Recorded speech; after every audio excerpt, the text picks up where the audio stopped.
नमस्कार। आज हम बीए पार्ट सेकंड के पार्ट पेपर फर्स्ट में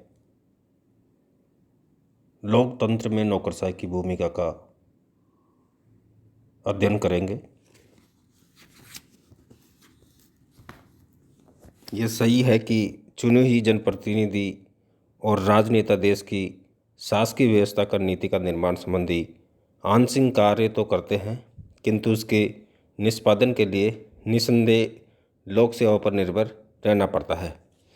प्रत्यायोजित विधान के विकास तथा अहस्तक्षेपवादी नीति के परित्याग के परिणाम स्वरूप आधुनिक राजनीतिक व्यवस्था में लोक सेवा की भूमिका अपरिहार्य हो गई है। किसी भी देश के विकास की योजनाओं के निष्पादन के लिए मानव शक्ति, धन और सामग्री की आवश्यकता अनुभव की जाती है। इन तीनों में मनुष्य या मानव शक्ति अन्य दो तत्वों की तुलना में किसी भी संगठन की गुणात्मकता को प्रभावित करने में सर्वाधिक सक्षम होती है। कहने का अर्थ है कि जो भी प्लानिंग बनाई जाती है विकास कार्य के लिए, उसमें मैन पावर की आवश्यकता जरूरी है और मैन पावर लोक सेवा होती है। भारत के पूर्व प्रधानमंत्री श्रीमती इंदिरा गांधी ने भी अपने एक भाषण में यही मत व्यक्त किया था कि किसी भी देश की संस्था की गुणवत्ता एक निर्णायक सीमा तक उसमें कार्यरत कर्मचारियों की गुणवत्ता पर निर्भर करती है।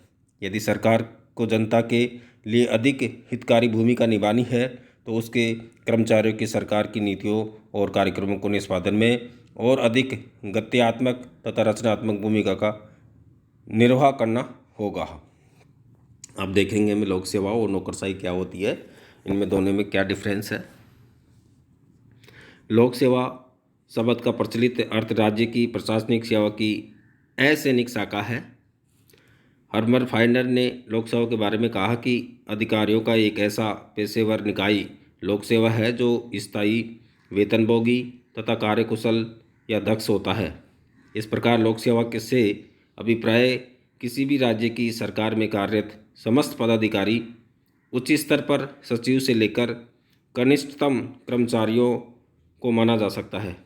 दूसरे शब्दों में ये कहा जा सकता है कि लोकतांत्रिक तरीके से निर्वाचित प्रतिनिधि नीतियों के निर्माण और निरूपण का कार्य करते हैं, जबकि लोक सेवा उन राजनीतिक नीति निर्माताओं द्वारा निर्मित नीतियों और कार्यक्रमों को न केवल निष्पादन करती है अपितु नीति निर्माण के लिए आवश्यक सूचनाएं और आंकड़े भी उपलब्ध कराती है। सामान्य जन इसी लोक सेवा को नौकरशाही के रूप में संबोधित करते हैं, किंतु नौकरशाही और लोक सेवा में तकनीकी अंतर है।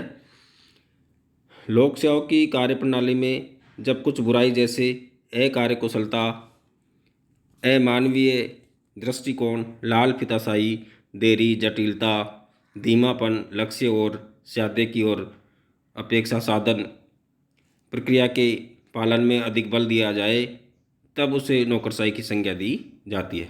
कहने का अर्थ है लोक सेवा और नौकरशाही में सामान्यतः तौर पर लोक सेवा को नौकरशाही कहा जाता है, लेकिन इनमें अंतर है। लोक सेवा में जो आवश्यक जो बुराई है, जिसमें जो लाल फीताशाही पाई जाती है, अकार्यकुशलता और कार्य में धीमी और नियमों में व्याख्या करने में गलत व्याख्या, इनकी जो भी जितनी भी लोक सेवा में जो बुराई है उसको बुराई को नौकरशाही कहा जाता है। अब देखिए नौकरशाही का क्या अर्थ है। नौकरशाही ब्यूरोक्रेसी शब्द का प्रयोग सर्वप्रथम फ्रांस के अर्थशास्त्री विसेंट डी गॉर्डने ने किया था। मूल रूप से अंग्रेजी शब्द ब्यूरोक्रेसी फ्रांसीसी भाषा के शब्द ब्यूरो से बना है, जिसका अर्थ है लिखने की मेज या डेस्क। इस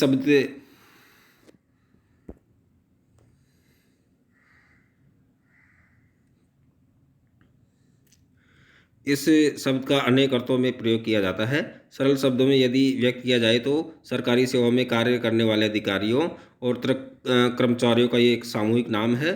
कुछ लोग ऐसे कर्मचारियों का समूह मानते हैं जिन पर लोकमत पर नियंत्रण न हो।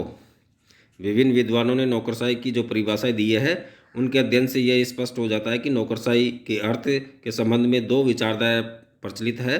इनमें से एक विचारधारा नौकरशाही को एक बुराई के रूप में परिभाषित करती है, जिसे परंपरावादी विचारधारा कहा जाता है, और जबकि दूसरी जो विचारधारा है वो एक अच्छाई के रूप में परिभाषित करती है, उसे आधुनिक विचारधारा कहा जाता है। तो नौकरशाही का जो अर्थ है एक आवश्यक बुराई के रूप में ही और एक अच्छाई के रूप में, दो विचारधारा के रूप में की जाती है। सामान्यतः नौकरशाही एक शासकीय जो तंत्र है, उपतंत्र है, या जो उपतंत्र है उसको रूप में परिभाषित किया जाता है। अब हम देखेंगे लोकतंत्र में नौकरशाही की भूमिका। प्रोफेसर डोनम का ये विचार सही प्रतीत होता है कि यदि हमारी सभ्यता का अंत हुआ तो इसके लिए प्रशासन की असफलता का मुख्य रूप से उत्तरदायी होगी। यानी कहने का अर्थ है, डोनम ने जो कहा कि यदि हमारी सभ्यता का पतन होगा तो उसकी जिम्मेदारी प्रशासन की असफलता के कारण होगा। जो अगर प्रशासन ही असफल हो जाएगी तो पूरी सभ्यता ही नष्ट हो जाएगी, ये उन्होंने पहले उल्लेख किया।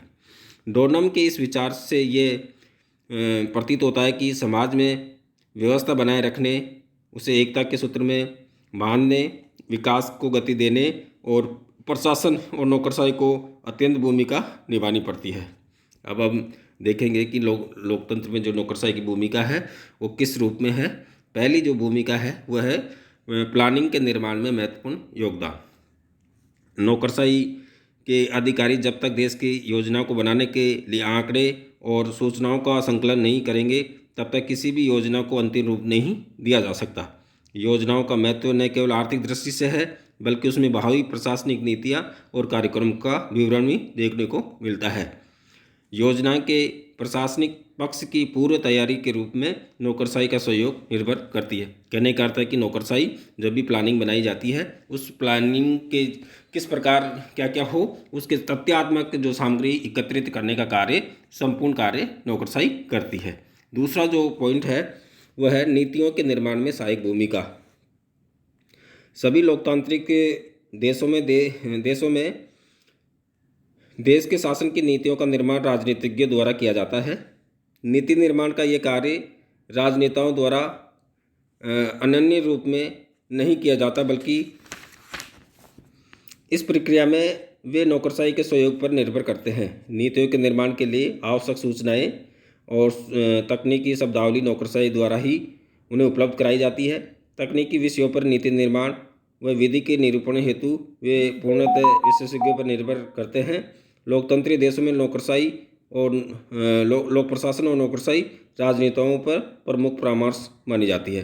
तो नीति निर्माण में जो राजनीतिज्ञ की भूमिका होनी चाहिए वो भूमिका होती है, लेकिन उस नीति निर्माण में जो सहायक भूमिका है वो लोक सेवा की है, नौकरशाही की है। जो सभी प्रकार की वो विशेषज्ञ होते हैं, सभी तकनीकी विशेषज्ञ होते हैं, तो वो नीति की निर्माण में सहयोग प्रदान करते हैं। तो तीसरा जो पॉइंट है लोकतंत्र में नौकरशाही की भूमिका का, वह नीतियों और योजनाओं के निष्पादन में भूमिका। सरकार द्वारा निर्धारित नीतियों और उनके द्वारा निर्मित योजनाओं के निष्पादन अथवा क्रियान्वयन का मूल दायित्व नौकरशाही पर है। देश को आर्थिक विकास के मार्ग पर अग्रसर करने के लिए यह आवश्यक होता है कि योजना और नीतियों का निष्पादन नौकरशाही के द्वारा पूर्णतः प्रभावी तरीके से निष्ठा से किया जाए। मूल जो कार्य है नौकरशाही का वो है नीतियों का निर्माण, नीतियों का क्रियान्वयन और प्लानिंग का निष्पादन। तो नौकरशाही ये मूल अपना कार्य करती है। चौथा है नीतियों की नियमों की व्याख्या। प्रदत्त विधायन के अंतर्गत आज नौकरशाही को नियम निर्माण की व्यापक शक्तियाँ व्यवस्थापक के द्वारा स्वीकृत की जाती है। अपने इस अधिकार के अंतर्गत नौकरशाही विभिन्न अधिनियमों के क्रियान्वयन से पूर्व व्यापक नियम बनाती है।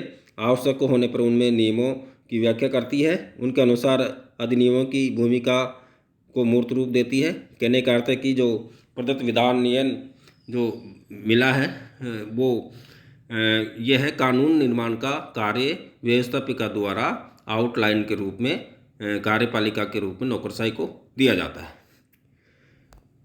पांचवा जो है सामाजिक परिवर्तन और आधुनिकीकरण की प्रेरक। बदलती हुई सामाजिक परिस्थितियों, सामाजिक मूल्यों और आवश्यकताओं की पहचान कर उनके अनुरूप आधुनिक समाज का निर्माण करना नौकरशाही का प्रमुख दायित्व है। आज समाज के समस्त वर्गों के हितों का संरक्षण और उनके जो दायित्व है वो नौकरशाही को वहन करना पड़ता है। समाज के विभिन्न वर्गों के बीच जो रहन सहन का जो अंतर पाया जाता है उसे दूर करना, आम आदमी की आय के जो साधन वर्धी करना ताकि वह अपने जीवनी स्तर को ऊंचा उठा सके, ये सभी दायित्व नौकरशाही पर है और नौकरशाही इन दायित्वों का निर्वहन करती है, जिससे कि समाज में सामाजिक परिवर्तन आता है। जो ड्राफ्टिंग ऑफ बिल्स, जो बिल बनते हैं, कानून का रूप लेते हैं, उनका ड्राफ्ट करने का कार्य नौकरशाही करती है। समस्त लोकतांत्रिक सरकारें कानून बनाने के लिए उनके प्रारूप का निर्माण नौकरशाही के कार्य विधि विशेषज्ञों पर निर्भर करती है।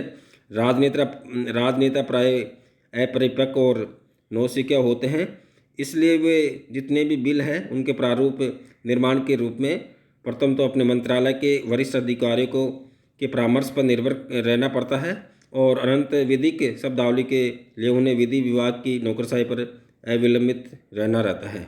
ऐसी दोनों ही सहायता बिना प्रस्तावित विधि स्वरूप ग्रहण नहीं कर सकते। यानी जब भी कोई बिल बनता है लोकसभा में या राज्यसभा में जाने के लिए, तो इन बिलों का जो ड्राफ्टिंग है वो नौकरशाही द्वारा किया जाता है और विधि जो विभाग है वो उनकी जांच करता है। ये सारा काम नौकरशाही के द्वारा किया जाता है। जो सातवां पॉइंट है, अधीनस्थ कार्मिकों पर नियंत्रण। नौकरशाही के उच्चाधिकारी न केवल राजनेताओं के प्रमुख परामर्शदाता होते हैं, अपितु प्रशासन की अधीनस्थ इकाइयों के में कार्यरत अधिकारी और कर्मचारियों पर नियंत्रण करते हैं।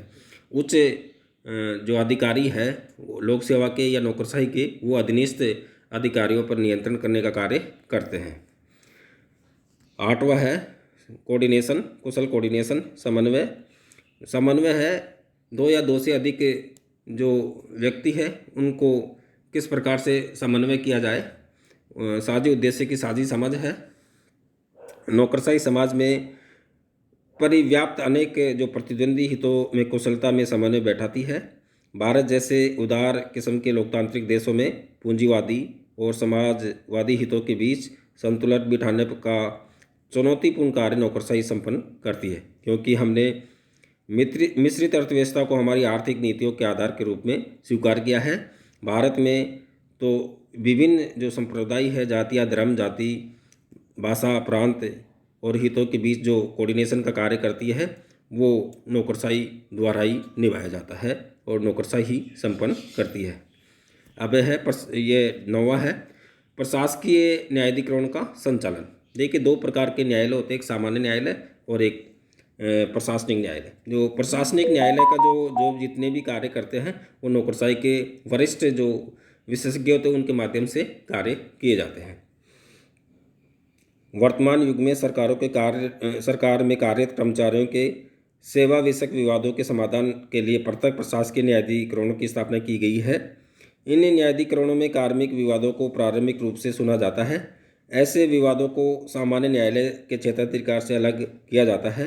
इन न्यायाधिकरणों में वरिष्ठ प्रशासनिक अधिकारियों को न्यायाधीश नियुक्त किया जाता है। इस प्रकार नौकरशाही के दायित्व में जुड़ा हुआ ये न्यूनतम आयाम अत्यधिक महत्वपूर्ण, जो ये नया आयाम है, ये भी एक अच्छा आयाम है जिसके माध्यम से प्रशासनिक न्यायाधीशों का संचालन कार्य नौकरशाही को मिलता है।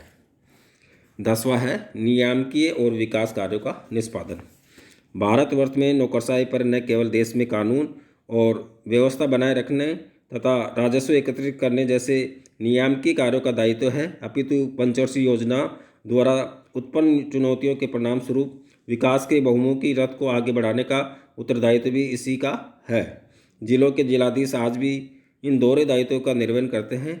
हमारे देश में सामान्य अधिकारियों को इसमें भी आगे सार्वजनिक उद्यमों के प्रबंध तथा विश्वविद्यालय के अशांत वातावरण को नियंत्रित करने के दायित्व का तक सौंपा दिया जाता है। यानी विकास कार्य भी और कानून व्यवस्था दोनों प्रकार के कार्य नौकरशाही द्वारा संपन्न किए जाते हैं। जो 11वां कार्य है, अंतिम कार्य है, संविधान में परिकल्पित आदर्शों का क्रियान्वयन। किसी भी देश की नौकरशाही पर यह दायित्व होता है कि वह शासन और प्रशासन संबंधी कार्यों का संचालन संविधान की सीमाओं में रहते हुए उनके प्रावधान के अनुसार करे। भारत के संविधान में नागरिकों को जो मौलिक स्वतंत्रताएं प्रत्याभूत की गई हैं, उन्हें वास्तव में नागरिकों को उपलब्ध कराना नौकरशाही का एक गंभीर और गुरुतर दायित्व माना जा सकता है। तो नौकरशाही जो है वो संविधान में जो उल्लेखित जो भी दायित्व है, उनका दायित्व को संविधान के अनुसार उनकी पालना करते हुए पूरा करती है। इस प्रकार आज हमें ये देखा कि नौकरशाही किस प्रकार से लोकतंत्र में अपनी भूमिका निभाती है। धन्यवाद।